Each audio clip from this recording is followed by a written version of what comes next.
सभी श्रोतागण को मेरा सादर प्रणाम। आज हम सुनेंगे और करेंगे आदिदेव नमस्तुभ्यं प्रसिद्ध मम भास्कर दिवाकर नमस्तुभ्यं प्रभाकर नमस्तुते। यह दिव्य सूर्य स्तुति का प्रथम श्लोक है। इस मंत्र का जाप करने से जीवन में सकारात्मक ऊर्जा, तेजस्विता और आत्मबल की वृद्धि होती है। 108 बार इस मंत्र के जाप से मानसिक शांति, स्वास्थ्य लाभ और सभी प्रकार के अंधकार का नाश होता है। तो आइए मिलकर करते हैं 108। आदिदेव नमस्तुभ्यं प्रसिद्ध मम भास्कर दिवाकर नमस्तुभ्यं प्रभाकर नमोस्तुते। आदिदेव नमस्तुभ्यं प्रसिद्ध मम भास्कर दिवाकर नमस्तुभ्यं प्रभाकर नमोस्तुते। आदिदेव नमस्तुभ्यं प्रसिद्ध मम भास्कर दिवाकर नमस्तुभ्यं प्रभाकर नमोस्तुते। आदिदेव नमस्तुभ्यं प्रसिद्ध मम भास्कर दिवाकर नमस्तुभ्यं प्रभाकर नमोस्तुते। आदिदेव नमस्तुभ्यं प्रसिद्ध मम भास्कर दिवाकर नमस्तुभ्यं प्रभाकर नमोस्तुते। आदिदेव नमस्तुभ्यं प्रसिद्ध मम भास्कर दिवाकर नमस्तुभ्यं प्रभाकर नमोस्तुते। आदिदेव नमस्तुभ्यं प्रसिद्ध मम भास्कर दिवाकर नमस्तुभ्यं प्रभाकर नमोस्तुते। आदिदेव नमस्तुभ्यं प्रसिद्ध मम भास्कर दिवाकर नमस्तुभ्यं प्रभाकर नमोस्तुते। आदिदेव नमस्तुभ्यं प्रसिद्ध मम भास्कर दिवाकर नमस्तुभ्यं प्रभाकर नमोस्तुते। आदिदेव नमस्तुभ्यं प्रसिद्ध मम भास्कर दिवाकर नमस्तुभ्यं प्रभाकर नमोस्तुते। आदिदेव नमस्तुभ्यं प्रसिद्ध मम भास्कर दिवाकर नमस्तुभ्यं प्रभाकर नमोस्तुते। आदिदेव नमस्तुभ्यं प्रसिद्ध मम भास्कर दिवाकर नमस्तुभ्यं प्रभाकर नमोस्तुते। आदिदेव नमस्तुभ्यं प्रसिद्ध मम भास्कर दिवाकर नमस्तुभ्यं प्रभाकर नमोस्तुते। आदिदेव नमस्तुभ्यं प्रसिद्ध मम भास्कर दिवाकर नमस्तुभ्यं प्रभाकर नमोस्तुते। आदिदेव नमस्तुभ्यं प्रसिद्ध मम भास्कर दिवाकर नमस्तुभ्यं प्रभाकर नमोस्तुते। आदिदेव नमस्तुभ्यं प्रसिद्ध मम भास्कर दिवाकर नमस्तुभ्यं प्रभाकर नमोस्तुते। आदिदेव नमस्तुभ्यं प्रसिद्ध मम भास्कर दिवाकर नमस्तुभ्यं प्रभाकर नमोस्तुते। आदिदेव नमस्तुभ्यं प्रसिद्ध मम भास्कर दिवाकर नमस्तुभ्यं प्रभाकर नमोस्तुते। आदिदेव नमस्तुभ्यं प्रसिद्ध मम भास्कर दिवाकर नमस्तुभ्यं प्रभाकर नमोस्तुते। आदिदेव नमस्तुभ्यं प्रसिद्ध मम भास्कर दिवाकर नमस्तुभ्यं प्रभाकर नमोस्तुते आदिदेव नमस्तुभ्यं प्रसीद मम भास्कर दिवाकर नमस्तुभ्यं प्रभाकर नमोस्तुते आदिदेव नमस्तुभ्यं प्रसीद मम भास्कर दिवाकर नमस्तुभ्यं प्रभाकर नमोस्तुते आदिदेव नमस्तुभ्यं प्रसीद मम भास्कर दिवाकर नमस्तुभ्यं प्रभाकर नमोस्तुते आदिदेव नमस्तुभ्यं प्रसीद मम भास्कर दिवाकर नमस्तुभ्यं प्रभाकर नमोस्तुते आदिदेव नमस्तुभ्यं प्रसीद मम भास्कर दिवाकर नमस्तुभ्यं प्रभाकर नमोस्तुते आदिदेव नमस्तुभ्यं प्रसीद मम भास्कर दिवाकर नमस्तुभ्यं प्रभाकर नमोस्तुते आदिदेव नमस्तुभ्यं प्रसीद मम भास्कर दिवाकर नमस्तुभ्यं प्रभाकर नमोस्तुते आदिदेव नमस्तुभ्यं प्रसीद मम भास्कर दिवाकर नमस्तुभ्यं प्रभाकर नमोस्तुते आदिदेव नमस्तुभ्यं प्रसीद मम भास्कर दिवाकर नमस्तुभ्यं प्रभाकर नमोस्तुते आदिदेव नमस्तुभ्यं प्रसीद मम भास्कर दिवाकर नमस्तुभ्यं प्रभाकर नमोस्तुते आदिदेव नमस्तुभ्यं प्रसीद मम भास्कर दिवाकर नमस्तुभ्यं प्रभाकर नमोस्तुते आदिदेव नमस्तुभ्यं प्रसीद मम भास्कर दिवाकर नमस्तुभ्यं प्रभाकर नमोस्तुते आदिदेव नमस्तुभ्यं प्रसीद मम भास्कर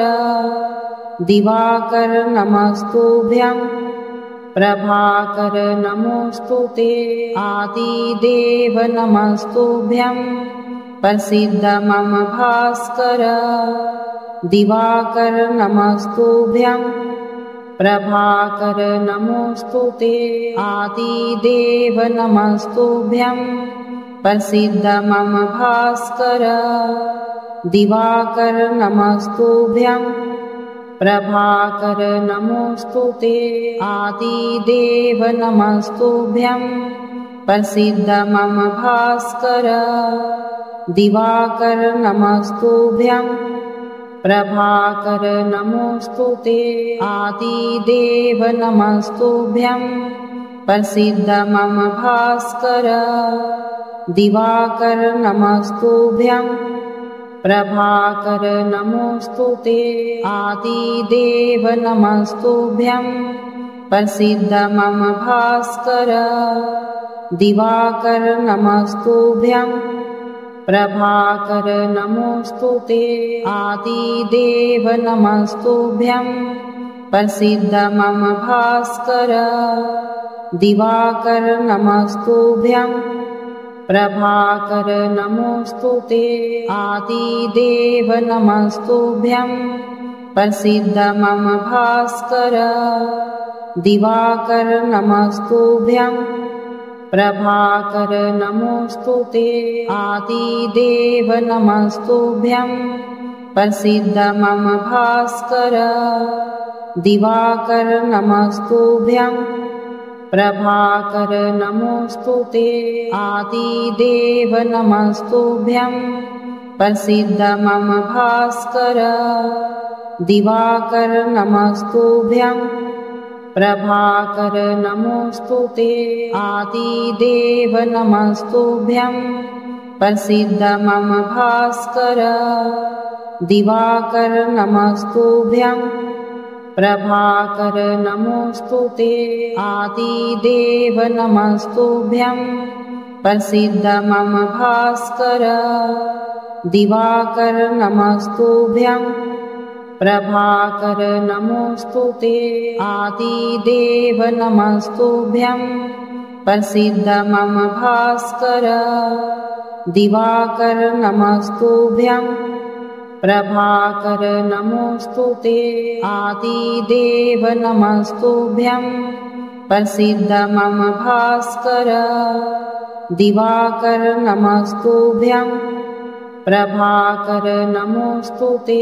आदिदेव नमस्तुभ्यं प्रसीद मम भास्कर दिवाकर नमस्तुभ्यं प्रभाकर नमोस्तुते आदिदेव नमस्तुभ्यं प्रसीद मम भास्कर दिवाकर नमस्तुभ्यं प्रभाकर नमोस्तुते आदिदेव नमस्तुभ्यं प्रसीद मम भास्कर दिवाकर नमस्तुभ्यं प्रभाकर नमोस्तुते आदिदेव नमस्तुभ्यं प्रसीद मम भास्कर दिवाकर नमस्तुभ्यं प्रभाकर नमोस्तुते आदिदेव नमस्तुभ्यं प्रसीद मम भास्कर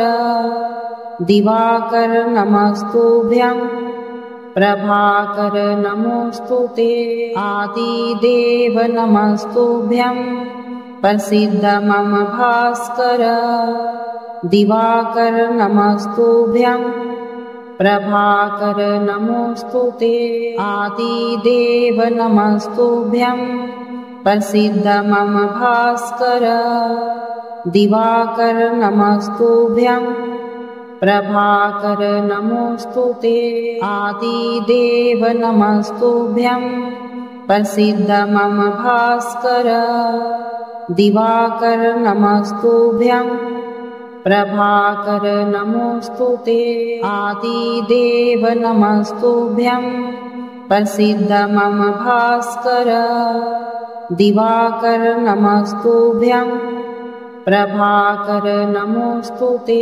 आदिदेव नमस्तुभ्यं प्रसीद मम भास्कर दिवाकर नमस्तुभ्यं प्रभाकर नमोस्तुते आदिदेव नमस्तुभ्यं प्रसीद मम भास्कर दिवाकर नमस्तुभ्यं प्रभाकर नमोस्तुते आदिदेव नमस्तुभ्यं प्रसीद मम भास्कर दिवाकर नमस्तुभ्यं प्रभाकर नमोस्तुते आदिदेव नमस्तुभ्यं प्रसीद मम भास्कर दिवाकर नमस्तुभ्यं प्रभाकर नमोस्तुते आदिदेव नमस्तुभ्यं प्रसीद मम भास्कर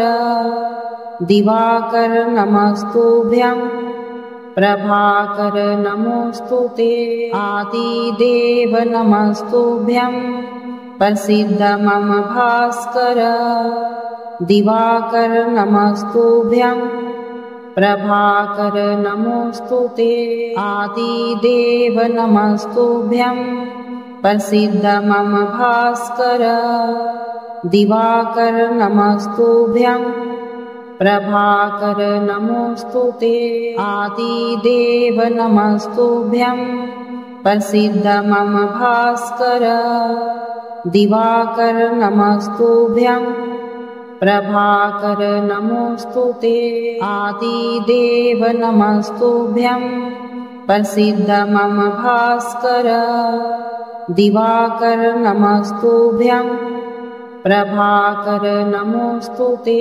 आदिदेव नमस्तुभ्यं प्रसीद मम भास्कर दिवाकर नमस्तुभ्यं प्रभाकर नमोस्तुते आदिदेव नमस्तुभ्यं प्रसीद मम भास्कर दिवाकर नमस्तुभ्यं प्रभाकर नमोस्तुते आदिदेव नमस्तुभ्यं प्रसीद मम भास्कर दिवाकर नमस्तुभ्यं प्रभाकर नमोस्तुते आदिदेव नमस्तुभ्यं प्रसीद मम भास्कर दिवाकर नमस्तुभ्यं प्रभाकर नमोस्तुते आदिदेव नमस्तुभ्यं प्रसीद मम भास्कर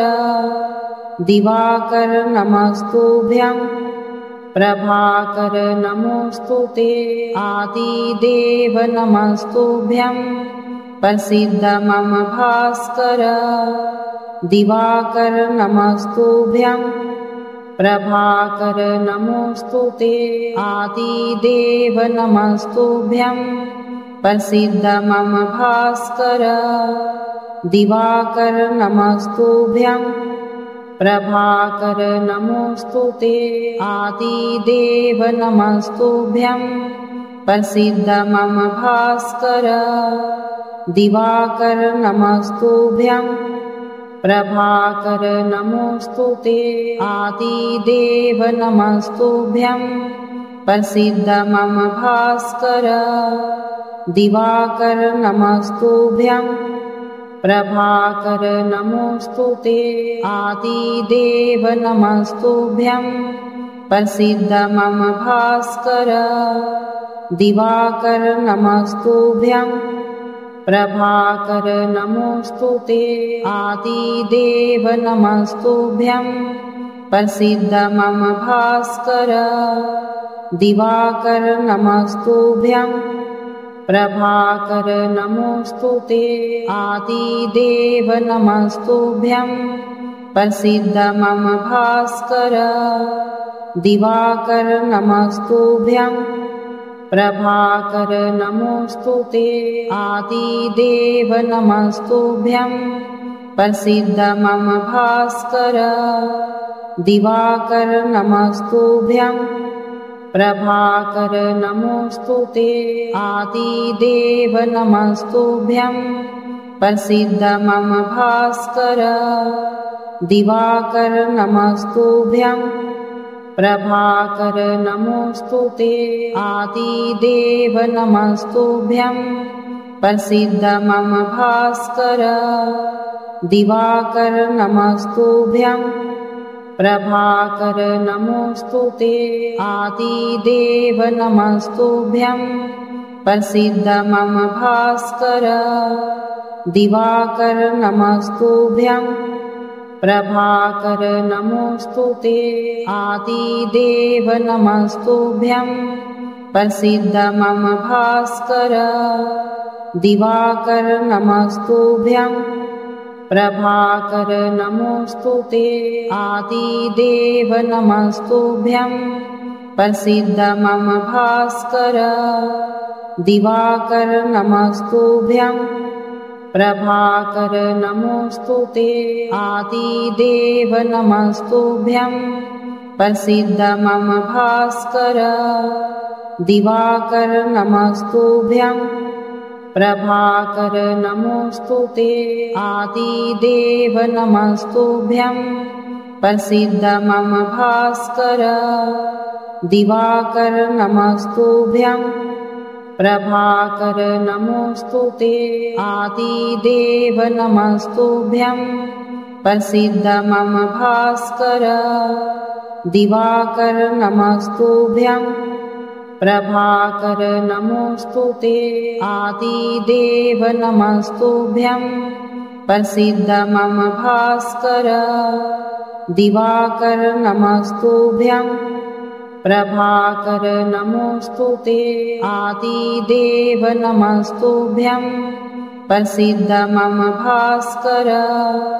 दिवाकर नमस्तुभ्यं प्रभाकर नमोस्तुते आदिदेव नमस्तुभ्यं प्रसीद मम भास्कर दिवाकर नमस्तुभ्यं प्रभाकर नमोस्तुते आदिदेव नमस्तुभ्यं प्रसीद मम भास्कर दिवाकर नमस्तुभ्यं प्रभाकर नमोस्तुते आदिदेव नमस्तुभ्यं प्रसीद मम भास्कर दिवाकर नमस्तुभ्यं प्रभाकर नमोस्तुते आदिदेव नमस्तुभ्यं प्रसीद मम भास्कर दिवाकर नमस्तुभ्यं प्रभाकर नमोस्तुते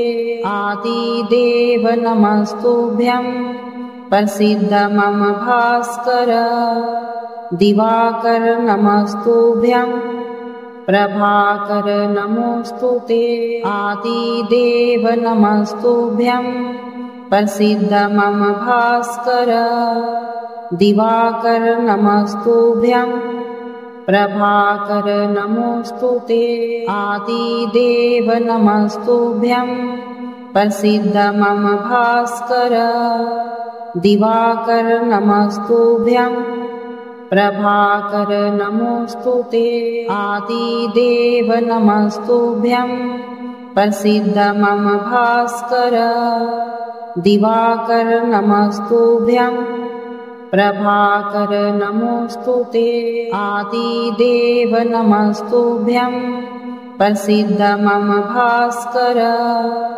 दिवाकर नमस्तुभ्यं प्रभाकर नमोस्तुते आदिदेव नमस्तुभ्यं प्रसीद मम भास्कर दिवाकर नमस्तुभ्यं प्रभाकर नमोस्तुते आदिदेव नमस्तुभ्यं प्रसीद मम भास्कर दिवाकर नमस्तुभ्यं प्रभाकर नमोस्तुते आदिदेव नमस्तुभ्यं प्रसीद मम भास्कर दिवाकर नमस्तुभ्यं प्रभाकर नमोस्तुते आदिदेव नमस्तुभ्यं प्रसीद मम भास्कर दिवाकर नमस्तुभ्यं प्रभाकर नमोस्तुते आदिदेव नमस्तुभ्यं प्रसीद मम भास्कर दिवाकर नमस्तुभ्यं प्रभाकर नमोस्तुते आदिदेव नमस्तुभ्यं प्रसीद मम भास्कर दिवाकर नमस्तुभ्यं प्रभाकर नमोस्तुते आदिदेव नमस्तुभ्यं प्रसीद मम भास्कर दिवाकर नमस्तुभ्यं प्रभाकर नमोस्तुते आदिदेव नमस्तुभ्यं प्रसीद मम भास्कर दिवाकर नमस्तुभ्यं प्रभाकर नमोस्तुते आदिदेव नमस्तुभ्यं प्रसीद मम भास्कर दिवाकर नमस्तुभ्यं प्रभाकर नमोस्तुते आदिदेव नमस्तुभ्यं प्रसीद मम भास्कर दिवाकर नमस्तुभ्यं प्रभाकर नमोस्तुते आदिदेव नमस्तुभ्यं प्रसीद मम भास्कर दिवाकर नमस्तुभ्यं प्रभाकर नमोस्तुते आदिदेव नमस्तुभ्यं प्रसीद मम भास्कर दिवाकर नमस्तुभ्यं प्रभाकर नमोस्तुते। श्रोतागण, आपने अभी आदिदेव नमस्तुभ्यं मंत्र का 108 बार जाप किया। इस मंत्र का 108 बार जाप किया। इस मंत्र का अर्थ है, हे आदित्य देव भगवान, आपको मेरा प्रणाम है। आप मुझ पर प्रसन्न हो। हे दीन के निर्माता, हे प्रकाश देने वाले प्रभाकर, आपको बार बार मेरा नमन। इस जाप से जीवन में सफलता, रोगों से मुक्ति और आत्मविश्वास में वृद्धि होती है। अगर आपको यह जाप पसंद आया हो तो इसे रोज सुनें और अपने प्रियजनों के साथ साझा करें। वीडियो को लाइक करें, चैनल को सब्सक्राइब करें और घंटी का बटन दबाएं ताकि आपको ऐसे ही और दिव्य मंत्र जाप समय पर मिलते रहें। जय सूर्य नारायण।